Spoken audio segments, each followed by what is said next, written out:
In the Newsroom is a production in partnership with Studio Stillwater. Every week, journalists from the Stillwater News Press invite listeners to join us in the newsroom and hear the story behind the stories. Hello and welcome to In the Newsroom. I'm Beau Simmons, editor of the Stillwater News Press. With me today, City Editor Michelle Charles. Good afternoon. Reporter Ashlynd Huffman. Hello. Switching it up, Michelle. Producer, technologist, and running joke about titles, Chris Peters. Howdy, folks. All right. I noticed you kept it going. We did. And in my absence last week, you just kept that going. Wait, did you enter in that clip that I told you? Does he even go here? No. No, Michelle actually did try last week to be like, before we recorded, was like, okay, so what's your title going to be? I was like, well, title like producer for the podcast or for, and I was like, I don't know. And then I was like, that's kind of the running joke, Michelle. But I guess if we're talking about the joke, then maybe it's run its course. And I don't know. We just come up with something. You don't have a title yet, so maybe not. It hasn't reached the mainstream yet. So, okay. We can that is true. It's still underground. So you cool kids listening right now, you're on the inside. You were here first. Exactly. Oh man, a lot going on this week. I think our publisher Rob, he was talking about putting photos and current events in the paper and things like that. And I think we had talked about there just hadn't been a whole lot of that last year and a half. Mm-hmm. Not a whole lot of people gathering together to do these things. They're doing it now. We're making up for lost time. Oh, my Lanta. Yes, we are. Groundbreakings, got a statue unveiling. Barry Sanders, Heisman winner. Did you not secure that interview? Ashlynd's looking at me. You're not Barry Sanders? No? Did you email it to us? Because I didn't get an email. Barry Heisman Trophy winner, Barry Sanders wanted to talk to you personally. I'm confused because he saw your Instagram. Is that the mitten dude? He plays in the NBA. It's not the mitten. Nope. Who's the mitten dude? the No, I don't. the meme. Is this some kind of TikTok? She's talking about Bernie Sanders, the senator from Vermont who ran for president. Did you say? That's funny that you mix them up because during the election campaign period, Garth Brooks, you know who Garth Brooks is, I take it. Yes. Yeah. He had worn a Sanders jersey, 20 on it. And everyone thought he was endorsing Bernie Sanders 2020. Oh, jeez. Even though he was playing in Garth Brooks was playing in Detroit, he was wearing a Detroit Lions Barry Sanders jersey, who was number 20 for Detroit. He was 21 here, and he was number 20 when he went to Detroit. Oh, wow. Barry Sanders. Barry Sanders. So okay. I couldn't believe it. They were done. They were done with Garth Brooks. How dare he? Feel seen right now? Other people have made the same jump. Yeah. I have no idea who Barry is. Yeah, he is. He owns the car lot out on the west side of town. I have no idea. I think he just licensed his name. Oh, maybe. Who knows? Yeah, I'm about to Google him. But he's about to have his name in the stadium and he's a going 9-foot tall into the statue. Ring of Honor. Yeah, all that. And I believe Hallie is gonna actually have that interview for us. Yeah, they'll be there. That's a big part of our game day preview package that Sports is working on. We're going to run a feature in our lifestyles about the Enid sculptor who did both the T. Boone Pickens and Barry Sanders statues. And and the big unveiling Saturday. Very cool. Barry Sanders still has the single greatest season ever for running back.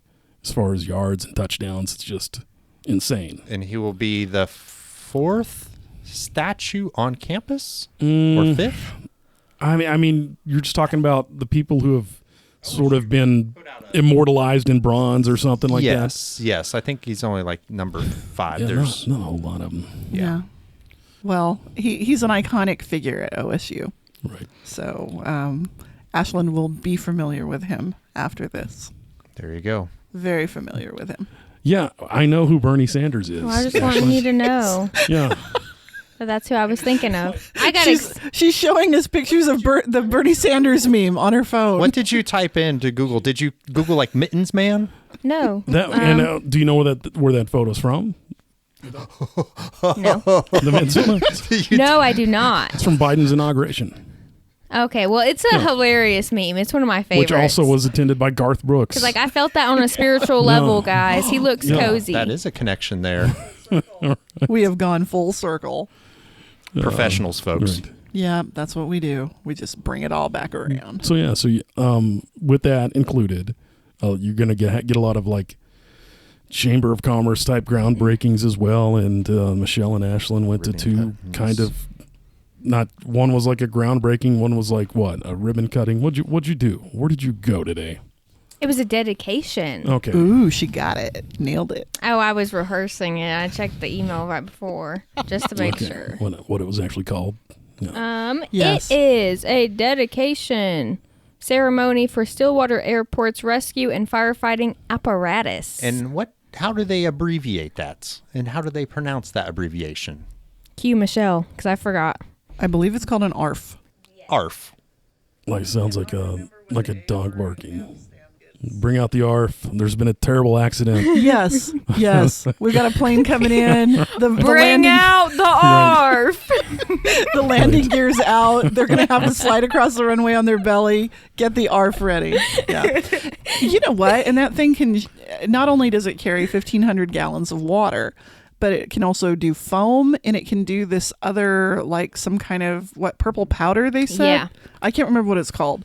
It's not Special K. I think that's a drug. Okay. It's called something else, but so multiple kinds of fire retardants. Fire retardants. Was this part of fire putter outers? Yes. Was this part of a grant or something that they were able to purchase this, or did they just some other kind of? They were able to leverage some federal funding, and the city also invested some funding, and OSU, of course, because OSU has that whole flight center out there. City of Stillwater, this is like a big partnership because these things are not cheap. I mean, they cost hundreds of thousands of dollars. We're talking probably like a $250,000 piece of equipment. And what was the response before? Just fire trucks? Well, no, they had one. Yeah. Oh. They last about 20 years, so they were just getting a newer one. Paul Priegel, and he actually said that the seals in the other truck were coming loose, and so, Wasn't holding water. Yeah, and it was getting a little leaky, but they last about 20 years, and it was outdated anyways. How often did they get to use? I don't think they've actually used it yet. Fire truck. Well, no, the old one for 20 years. Yeah, no, I don't think they've actually had to use it. Well, I bet they've responded with it. They've responded with it, but I don't think they've had like any major things. Full blown, disaster. I don't know, but I'm sure they've responded. Well, it was kind of cool because Paul mentioned that when a plane catches fire on the outside, you have about 90 seconds until it catches fire inside. So those the ARFF is very beneficial in case something happens.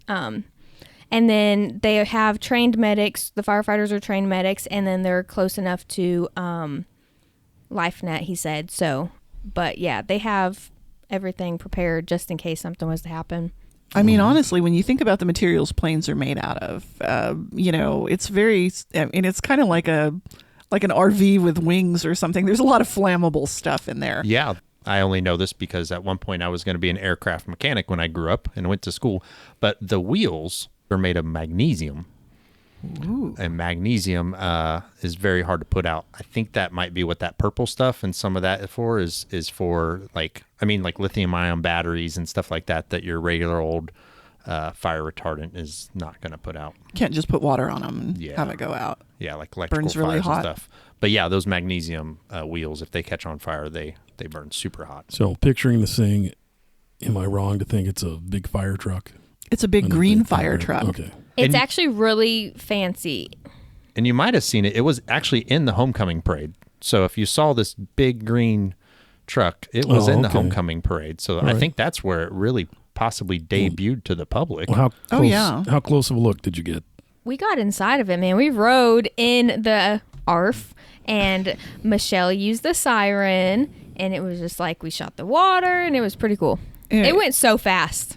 It did. It went like, really fast. I mean, we were like grade school kids on a field trip. It was super fun. Taking selfies, videos, man. We were just like living our life. We were living our best lives this morning. I went up and I went up to Paul Priegel and said, so Paul, for purely professional reasons and not at all because it would just be really awesome and fun, we were wondering if we could get a ride in the truck.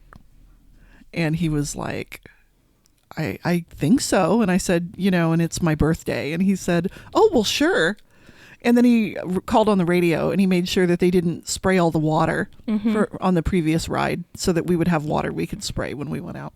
So it was a pretty good day at work, I'm saying already. Yeah, it was really cool. Yeah, it was fun. Yeah. Oh, yeah. I forgot to mention this. The reason you were both there is just because I didn't realize Michelle was going to try to make it to both things. I sent Ashlynd to this other one. Yeah, and I showed up there, and then all of a sudden Michelle was behind me, and we just tag teamed it. Because I thought Michelle was going to a groundbreaking that would overlap. And the groundbreaking got done quickly. You went to both those things. I did. So she did video, and I did interviews and photos. I'm done talking about the airport, and I moved on. Oh. You can't tell? Obviously, I can't take a hint. All right, retransition. Ashlynd, you were causing me so much work. No, we keep this in. I wasn't sure. I'm trying to. What was the groundbreaking this morning about? How's that?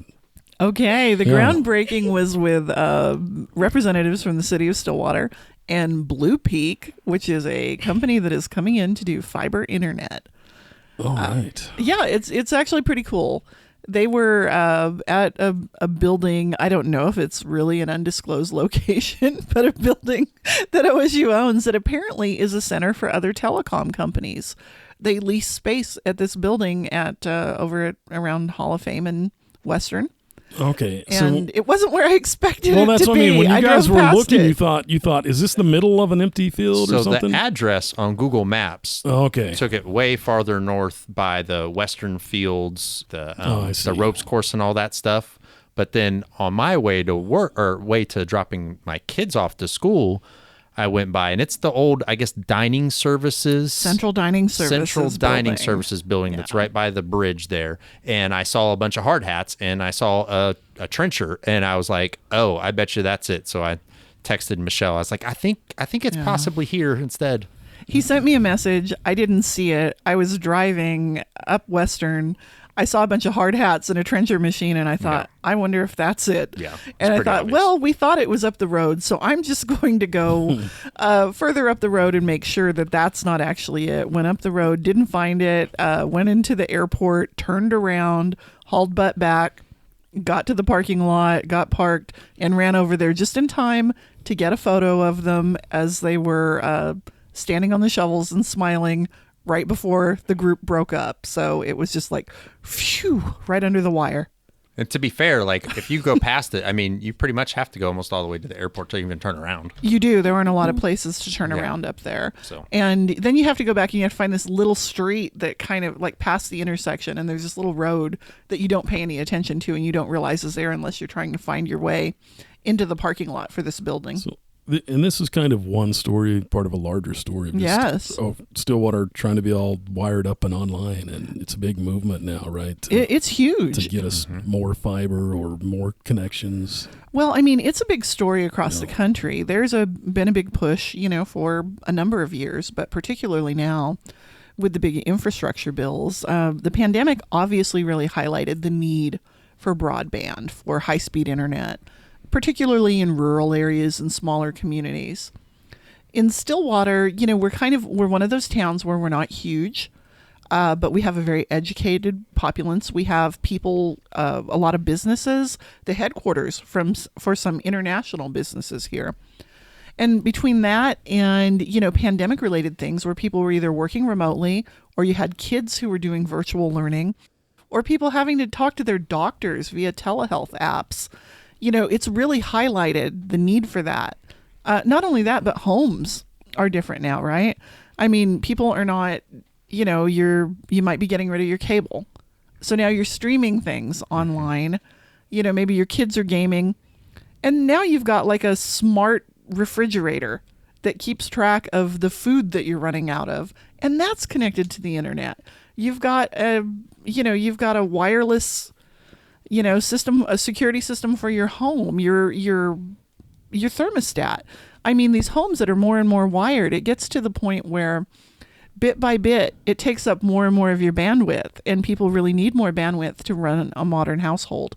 That hasn't been available everywhere in towns, even like Stillwater, because we don't necessarily have the population density to make it worthwhile to make that investment in burying fiber optic line, or at least we haven't until now.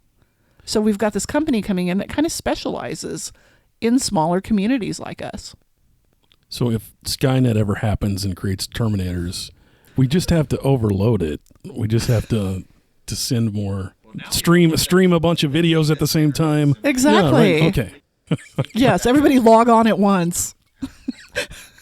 I don't know. I'm excited about having just more competition. I mean, that's been something that I think even when I've lived in bigger communities, you really only have you got your one cable provider. Maybe you've got one, maybe two phone providers that would have provided DSL or something.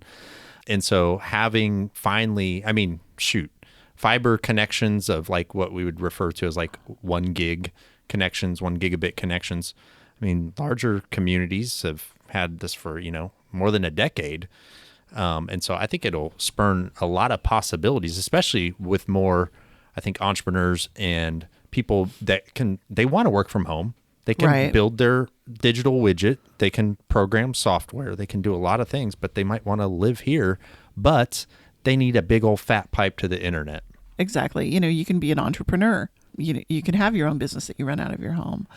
Yeah, there's a lot going on with this, and this is also going to bring the price down. I mean, they're talking minimum 1 gigabit per second, which has been the premium level for other providers to date. Which for is not available in most month. of Stillwater. Right. I can't get it at my home. I cannot. I've got 400 meg per second. And this, it doesn't matter what you're willing to pay. You just don't have the actual connection to be able to do that. Yeah, the infrastructure is just not there. Yeah. Even if I were willing to pay for it, I could not get it. Having said that, this is going to be, 1 gigabit per second minimum for $50 a month, which is supposed to be a pretty significant savings, with the option of going up to, I believe, 4 at your home and up to 10 for a business. So this is kind of a game changer.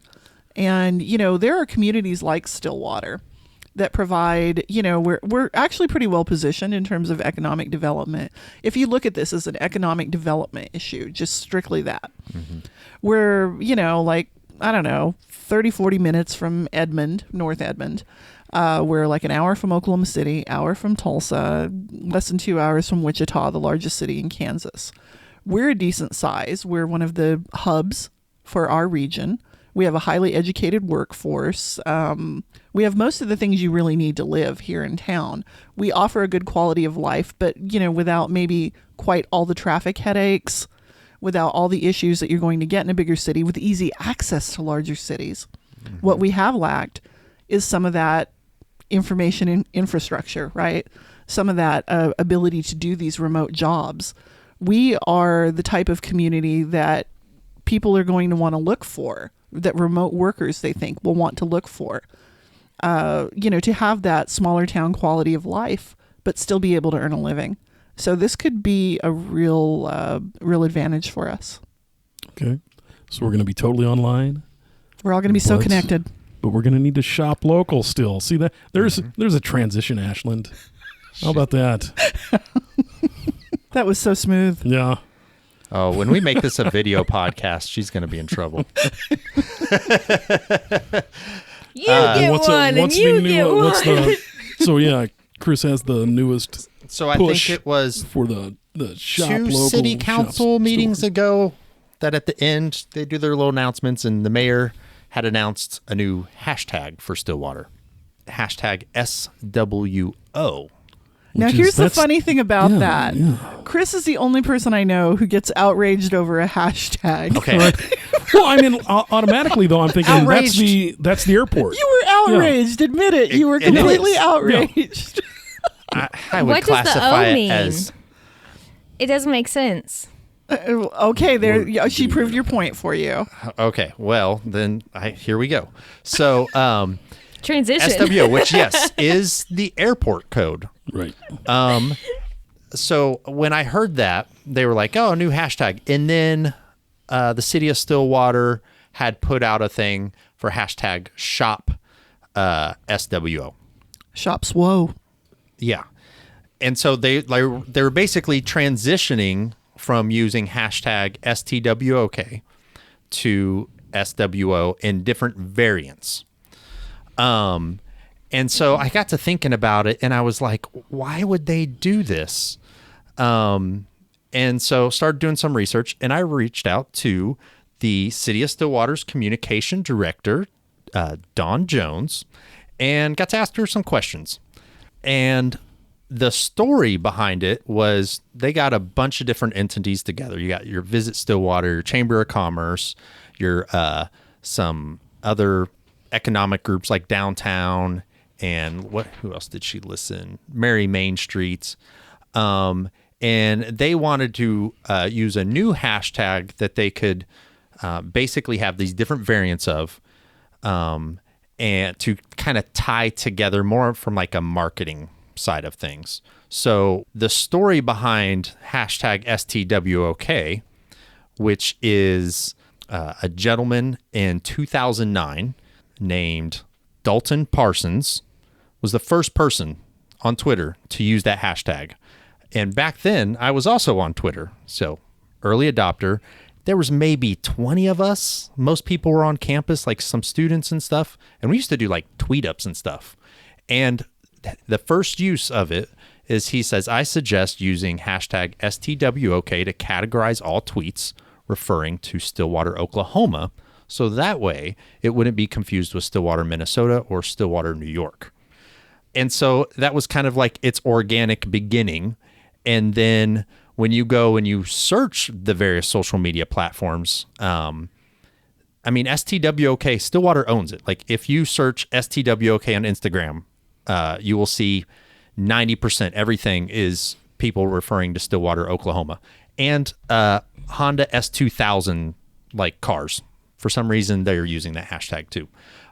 If you search that hashtag on Facebook, 100%. I could not find anything that wasn't related to Stillwater, Oklahoma using that hashtag. And the same was for some of the other platforms. And then I was like, well, let's see what the competition out there is for SWO. So if you, and Ashlynd, you should test this out on Instagram. You should search hashtag SWO and tell us what the first thing you see is. Doing it now. All right, hang on. Which one? SWO. SWO. Can you guess who owns on Instagram? SWO. Hashtag SWO. Ooh, fun. Ooh, hold on. Sword Art Online. Okay, not the suggestions, where it shows you the posts. But that is an anime, and it's a good one. Dude, I know. Unfortunately, I know Sword Art Online is Oh, gosh. a good anime. Ashlyn and I are going to have new things to No, talk we're not. about. No. It was... That was a long time ago. Is this left over from like an old Okay. boyfriend? Yes. Okay. Okay, if you search it, Can you watch anime? SeaWorld Orlando. I Photos would Okay. of not Shamu is what I got. I'm And confused. by the way, when you say they own it, you mean that this is the primary thing that's going to pop up Yes. when you search for it, right? Yes. And maybe that's also different depending on like where you are in the world and stuff. But there's also some number differences. So on Instagram, STWOK is only used like 40 something thousand times. SWO is used like 1.5 million times. So we're going to get lost in a sea of other things that are not related to us. And that's what I talked to Dawn about. Because I said, okay, you guys are switching to this. And they eventually put out she put out a press release after our conversation. And I said, why not use both? There's nothing stopping you from using both. So you can still be in the category that's been long established for more than a decade. And then you can develop your more marketing friendly and pronounceable. Like SWO, okay, you can pronounce it SWO, and maybe that'll catch on. STWOK, you can't pronounce. See, and I do think of it as Stillwater, Oklahoma. I can rationalize that. SWO. That makes sense to me. And that makes sense too with like going back to airport codes. Like how many people reference DFW, but they're not talking about the airport. OKC. They're not talking about the airport. They're talking about the place. So maybe when Stillwater grows up, people will just be like, oh, want to go to SWO? And they're talking about Stillwater. Or you want to shop SWO? Or you want to live SWO, love SWO? Whatever. You're selling it, Chris. Well, you're making it sound good. That's all the combination. Oh, I forgot work SWO too. Okay. And live SWO.